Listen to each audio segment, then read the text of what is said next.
নমস্কার বন্ধুরা, মিতালির ঘরোয়া রান্নাবান্না চ্যানেলে সবাইকে স্বাগত।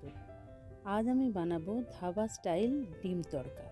এর জন্য লাগবে গোটা মুগ ডাল এবং ছোলার ডাল। আমি এখানে 200 গ্রাম মতো গোটা মুগ ডাল এবং ছোলার ডাল 50 গ্রাম মতো প্রায় 6-7 ঘন্টা ভিজিয়ে রেখেছিলাম। এরপরে জল ঝরিয়ে প্রেসার কুকারে সেদ্ধ করতে দেব। এর জন্য প্রেসার কুকারে জলের সঙ্গে এই ডাল দিয়ে দেব খানিকটা নুন, একটু হলুদ এবং 1 চিমটে মতো খাওয়ার সোডা আর সামান্য পরিমাণ সর্ষের তেল। সর্ষের তেল দিলে ফেনা উপচে পড়বে না প্রেসার কুকারের গা বেয়ে। আমি এখানে 2 থেকে 3 খানা সিটি দিয়েছি এবং কিছুক্ষণ আঁচ কমিয়ে রেখে দিয়েছিলাম, মিনিট 2-3 মতো। তাতেই আমার ডালটা সেদ্ধ হয়ে গেছে। আপনারা মনে করলে আর একটা সিটি বেশিও দিতে পারেন, তবে ডাল বেশি গলে গেলে ভালো লাগবে না। দেখুন, ডালগুলো গোটা আছে অথচ সেদ্ধ হয়ে গেছে। এছাড়া দেব ডিম, টমেটো, পেঁয়াজ এবং কাঁচা লঙ্কা কুচি, আদা আর রসুন গ্রেট করা।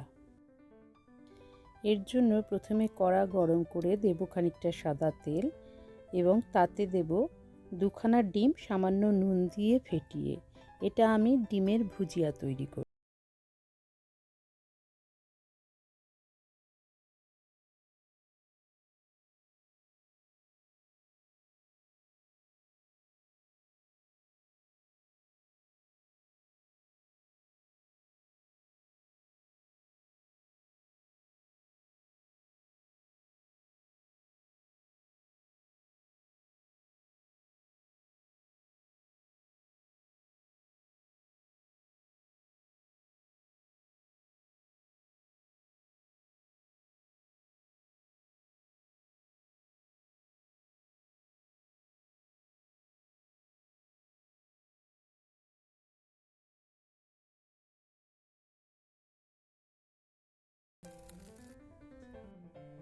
এবার কড়াই দেব আবার খানিকটা সাদা তেল এবং একটু ঘি। আমি এই রান্নাটা সাদা তেলে করছি, কেউ মনে করলে সর্ষের তেলেও করতে পারেন। ঘি গলে গেলে এবার আমি তেলে দেব পেঁয়াজ কুচি। আমি সবসময় চেষ্টা করি কম তেলে রান্না করার। আপনারা যদি আমার রান্না ফলো করেন তাহলে দেখবেন আমি খুব বেশি তেল মশলা দিয়ে রান্না করি না, কিন্তু কেউ যদি মনে করেন তাহলে বেশি তেলও দিতে পারেন। এবার কাঁচা লঙ্কাগুলো দিয়ে দেব। কাঁচা লঙ্কাগুলো তেলে নাড়াচাড়া করলে ঝালটাও কমে আসে আর গন্ধটাও সুন্দর ছাড়ে। লঙ্কা আর পেঁয়াজটা নরম হয়ে এলে এবার তেলে দেব আদা আর রসুন গ্রেট করা। আদা রসুনটা ক্রমাগত তেলে নাড়তে হবে যতক্ষণ না এর কাঁচা গন্ধটা চলে যায়। আদা রসুনের কাঁচা গন্ধটা কেটে গেলে এবার তেলে দেব টমেটো কুচি। টমেটো কুচিটা তেলের মধ্যে নাড়াচাড়া করতে হবে নরম হওয়ার জন্য।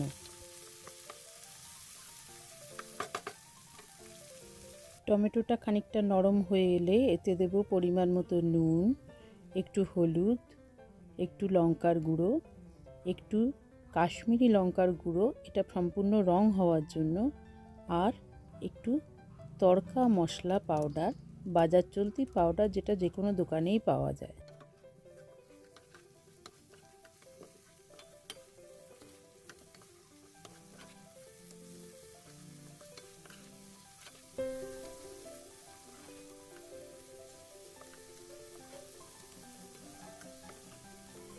সব মশলাগুলো কড়াই মিশিয়ে দিয়ে নাড়তে নাড়তে মশলাটা যখন ভাজা ভাজা হয়ে তেল ছেড়ে যাবে তখন এর মধ্যে দেব খানিকটা পরিমাণে চিনি। এইটুকু চিনি রান্নায় ব্যালেন্স আনার জন্য, বেশি মিষ্টি মোটেই হবে না। এবার এই মশলার মধ্যে মিশিয়ে দেব আগে থেকে ভুজিয়া করে রাখা ডিমের টুকরোগুলো। এই ডিমের টুকরোগুলো এই মশলার মধ্যে মাখিয়ে নিলে ডিমের মধ্যে এই মশলার গন্ধ এবং স্বাদ দুটোই চলে যাবে।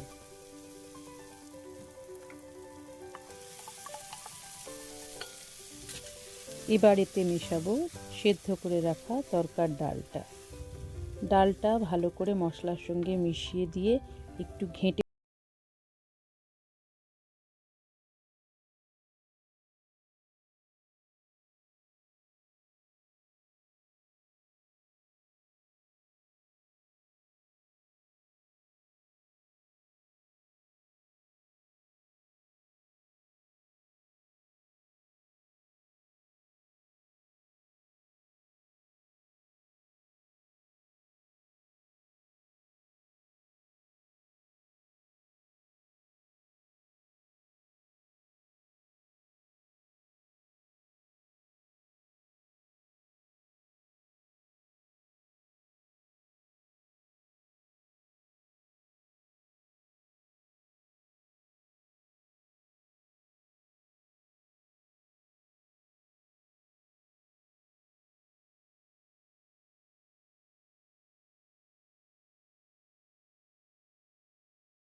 রুটি বা পরোটার সঙ্গে।